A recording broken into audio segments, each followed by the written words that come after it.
Bien-aimés dans le Seigneur, bonjour à tous, j'espère que vous allez bien, j'espère que vous avez passé de très bonnes vacances. Bienvenue à tous dans notre émission, notre podcast préféré Marcher avec Christ, en cette édition spéciale rentrée scolaire.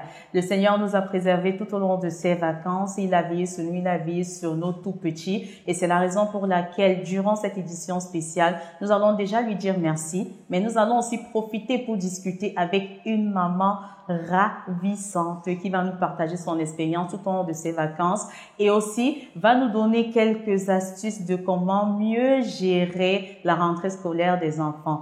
Et cette maman ravissante, c'est Anne-Lorraine. Bonjour Anne-Lorraine. Bonjour, merci de me recevoir aujourd'hui. C'est moi qui suis totalement ravie de te recevoir. Comment tu vas? Ça va, merci, et toi? Ça va, grâce à Dieu. Tout s'est bien passé pour toi pendant les vacances? Très bien. D'accord. Eh bien, tu auras l'occasion de partager ça avec nous juste après ça.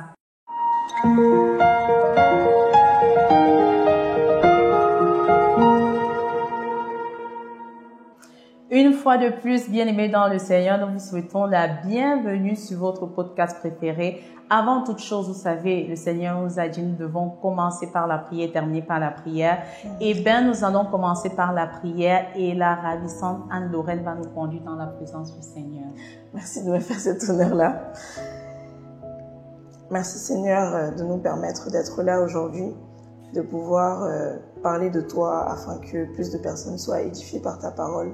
Plus de personnes aient envie de te connaître, plus de personnes aient envie de marcher avec toi, Seigneur. Amen. Vraiment, ce n'est que par ta grâce que nous sommes là aujourd'hui.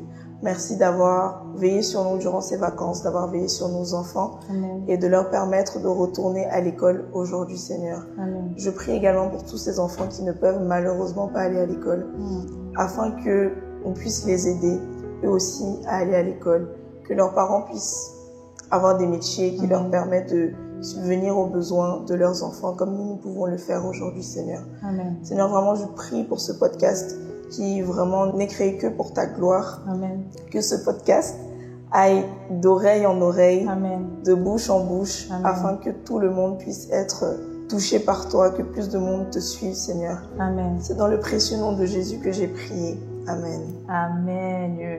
Amen. Ce que nous retenons vraiment, c'est que comme tu l'as si bien dit, que le Seigneur fasse en sorte que le podcast aille de bouche à oreille. Ce podcast qui est uniquement pour sa gloire. Et nous prions parallèlement que toi qui contribues à cela, que le Seigneur te bénisse davantage. Merci. Alors Anne-Lorraine, au jour d'aujourd'hui, tu es une maman, tu es entrepreneur, tu es une chrétienne et la particularité, c'est que tu es beaucoup suivie sur les réseaux. Si tu es suivie sur les réseaux, donc tu es qualifiée d'influenceuse. On va le Dans dire le sens positif. Dans le sens positif. Tu impactes positivement. Exactement. Est-ce que tu peux davantage me parler un peu de toi? Alors, moi, je suis une jeune femme de 29 ans. Comme tu l'as si bien dit, je suis maman d'un petit garçon de 4 ans qui s'appelle Ethan. Ethan, coucou Ethan. À côté de ça, je suis entrepreneur. Je vends des culottes menstruelles. Ok. Afin que les femmes puissent utiliser des méthodes un peu plus écologiques et qui soient saines pour elles. Je suis aussi dans le domaine de la communication digitale. Donc, j'aide les entreprises dans leur e-réputation, notamment sur les réseaux sociaux. Et à mes heures perdues, je suis influenceuse sur les réseaux où je parle beaucoup de maternité, de santé parce que je souffre d'endométriose et de tout ce qui est beauté, bien-être, et voilà. Ok, donc tout ce qui est santé de toutes les façons. La santé, on le dit souvent, c'est une vocation. Donc ça veut dire que au travers aussi de la santé, tu partages toujours aussi cette vocation-là qui est l'amour, la sensibilisation. Et ça rejoint les valeurs d'une vraie chrétienne, on va le dire ainsi. Alors dis-moi, toi, comment tu es devenue chrétienne? Est-ce que tu es née chrétienne ou tu es devenue chrétienne? Alors moi, j'ai grandi dans une famille un peu divisée.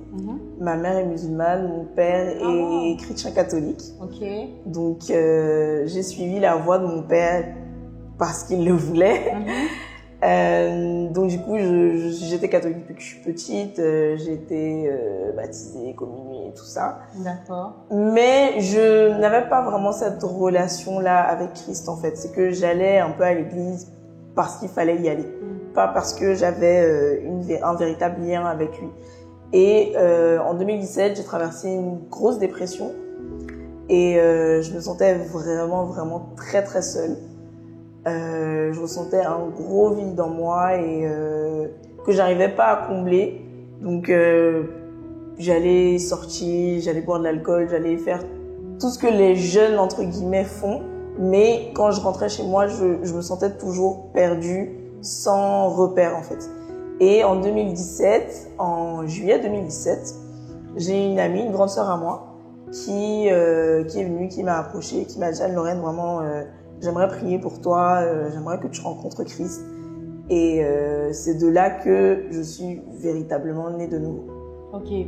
Et vraiment pour en dire plus à ceux qui nous regardent, quand cette grande sœur-là, elle t'a évangélisé, est-ce que tu peux un peu nous en dire plus sur les méthodes que elle a utilisées pour essayer de te convaincre ou te ramener vers Christ? En fait, j'étais tellement désespérée que le fait qu'elle vienne me dire que, écoute, j'ai une solution pour toi. Okay.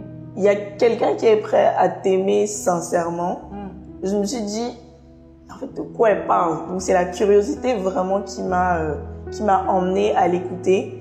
Et en fait, elle s'est basée sur mon expérience, sur ma vie, sur la dépression que je traversais. Elle a vraiment su avoir les bons mots et une présence très régulière. En fait, c'est pas qu'elle est venue aujourd'hui, elle m'a parlé de Christ et après elle a disparu. C'est que vraiment, elle est entrée dans ma vie, elle m'appelait tous les jours, elle priait avec moi tous les jours, elle m'a mise dans des groupes de prière. Donc vraiment, on a vraiment tissé un gros lien. Et après, j'ai rencontré une vraie communauté chrétienne avec laquelle je partageais la parole de Dieu, avec laquelle je priais régulièrement. Donc, c'est vraiment tout ce cheminement-là qui m'a vraiment emmené à croire et à me sentir vraiment aimée par Christ, en fait. D'accord. Tu as parlé tantôt d'une communauté chrétienne. Est-ce que quand tu as donné ta vie à Christ, il y a eu des changements ou des bouleversements dans ta vie, par exemple les fréquentations ou qu'est-ce qui a réellement changé dans ta vie? Bon, je dirais qu'il y a eu plusieurs étapes. C'est que quand vraiment j'ai donné ma vie à Christ, j'ai drastiquement changé. Je sortais plus du tout. Quand je suis rentrée en France, j'étais vraiment que chez moi. Les seuls contacts que j'avais, c'était vraiment la prière. Et je me souviens très bien, j'avais mes copines à Lille qui arrêtaient pas de m'appeler Pasto. Parce que j'écoutais que des prédications, je priais tout le temps. Vraiment, j'étais à fond dedans. Et après, j'ai malheureusement eu une baisse de foi due aux événements de la vie qui m'ont fait perdre la foi. J'avais l'impression que Dieu m'avait abandonnée, que j'étais vraiment toute seule. Et voilà, donc du coup, après cette période-là, je me suis vraiment énormément renfermée sur moi-même. Je priais plus du tout. J'allais plus à l'église. J'évitais d'ouvrir mes conversations WhatsApp avec le groupe chrétien. Vraiment, j'avais vraiment coupé énormément les ponts. Et après, juste un peu avant ma grossesse, j'ai recommencé vraiment à prier, parce qu'il y a quelqu'un qui est entré dans ma vie, qui m'a dit « Écoute Anne-Lorraine, c'est pendant les épreuves, c'est pendant que c'est dur que tu dois prier en fait. » Et donc c'est là que j'ai recommencé à prier, que ma vie a véritablement changé aussi. Et en fait, j'ai réalisé que c'était pas forcément dans le fait de ne pas sortir avec les autres ou côtoyer les autres qui m'empêchait d'être une chrétienne. En fait, c'était que il fallait que moi-même dans mon cœur, les choses puissent changer.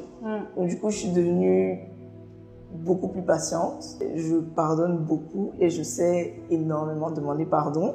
Dès que j'ai le sentiment d'avoir blessé quelqu'un, que je me suis mal comportée, je vais directement écrire ou appeler la personne, dire vraiment je suis désolée. Je suis beaucoup moins orgueilleuse aussi. Et là, je me sens vraiment beaucoup plus remplie. Donc je ressens plus du tout de vide, de mal-être récurrent. Je peux avoir des épreuves dans la vie comme tout le monde, mais je ne vais plus me laisser sombrer par ces épreuves-là en fait. Et au quotidien, je prie tous les jours. J'ai inculpé ces valeurs-là aussi à mon fils. Donc tous les soirs, si j'ai le malheur d'oublier, c'est lui qui va venir me chercher, il va me dire « Maman, on n'a pas prié, maman, on n'a pas prié ». J'ai essayé de retourner à l'église, j'ai malheureusement eu une petite mauvaise expérience.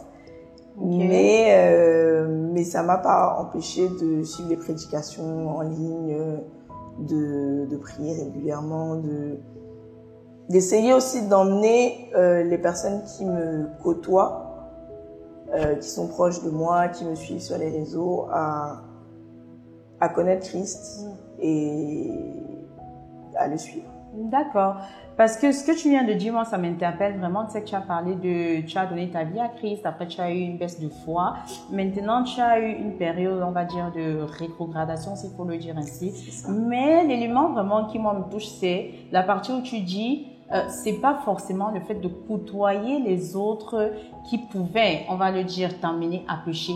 C'est peut-être parce que toi, dans ton cœur, tu n'étais pas encore sincère ou tu n'avais pas encore réellement changé. Donc, ça veut dire qu'aujourd'hui, toi, tu peux te dire, en tant que chrétienne, tu peux marcher avec des non-chrétiens. C'est ça? Oui, je peux marcher avec des non-chrétiens et je le fais d'ailleurs. Certaines personnes qui me côtoient ne croient pas du tout en Christ. Pour eux, c'est vraiment irréel, c'est pas... Et comment tu vis avec ces personnes au quotidien? Est-ce que tu te sens à l'écart ou quand vous êtes ensemble, comment ça se passe? J'ai pas honte de Christ. Donc, si tu veux, tu ne crois pas, c'est ton problème. Mais moi, je continue d'y croire et je vais toujours essayer de t'amener à y croire. Donc, c'est-à-dire que dans les petites choses du quotidien, je vais toujours te dire que non, sincèrement, ça va pas, faut prier. Si tu veux, on peut prier ensemble. Et je vais essayer de chercher des versets ou je sais pas, des prédications qui vont me faire penser à ta situation, qu'elle soit triste ou malheureuse. Mais vraiment, je vais toujours essayer de te pousser à croire en Christ quand même. Tu sais faire la part des choses, on va dire, ok. Ça veut dire même si c'est qu'on est jeune, on veut faire la fête, lui, on va faire la fête, mais tu vas pas aller à l'abus. Exactement. En rapport avec ta qualité de chrétienne. Okay. Tu essayes en tout cas. Ok, parfait. Donc maintenant, l'autre chose que je voulais savoir, parce que tu as dit que tu as eu ton fils, après que tu aies donné ta vie à Jésus, le petit Ethan qu'on salue encore. Est-ce que pendant cette période-là, tu es déjà chrétienne?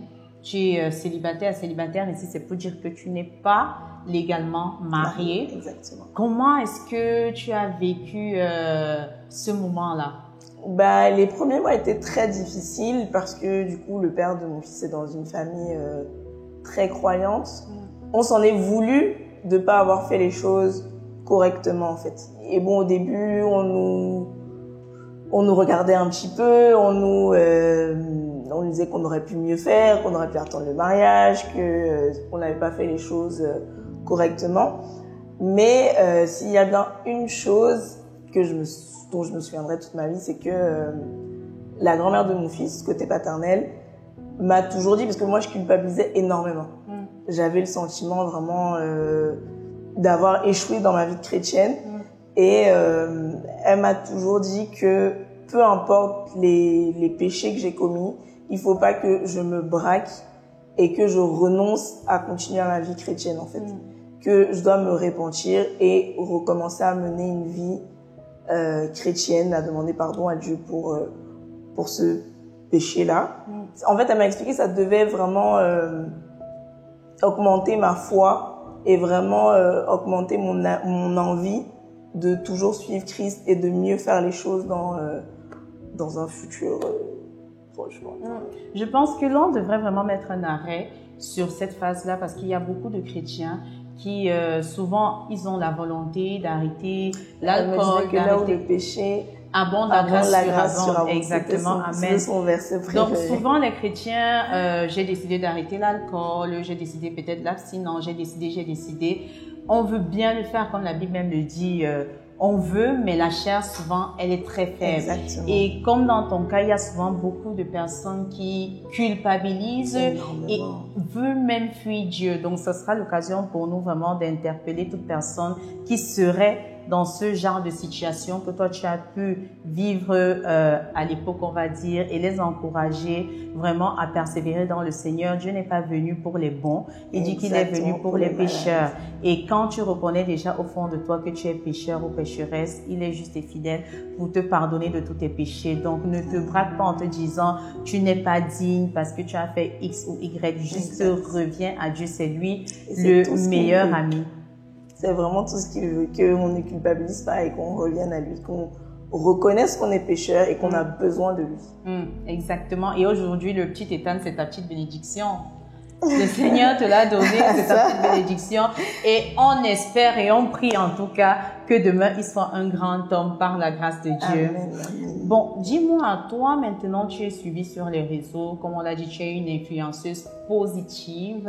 Certainement, il y a beaucoup de jeunes filles qui s'identifient à toi de par ton parcours, de par déjà, comme je te l'ai dit, le fait que tu sois totalement ravissante. Pour ces jeunes filles-là, quel message tu pourrais ou quel conseil tu pourrais prodiguer? Ouais, j'aimerais leur dire d'abord que il faut pas faire comme moi et attendre qu'il y ait un problème, un déluge, et qu'on se sente vraiment complètement vidé avant de chercher Christ. Il faut le faire dès maintenant. Il faut savoir que Christ est la meilleure chose qui puisse nous arriver sur cette terre. Ce ne sera pas facile tous les jours, mais on est avec lui et on s'en sortira toujours.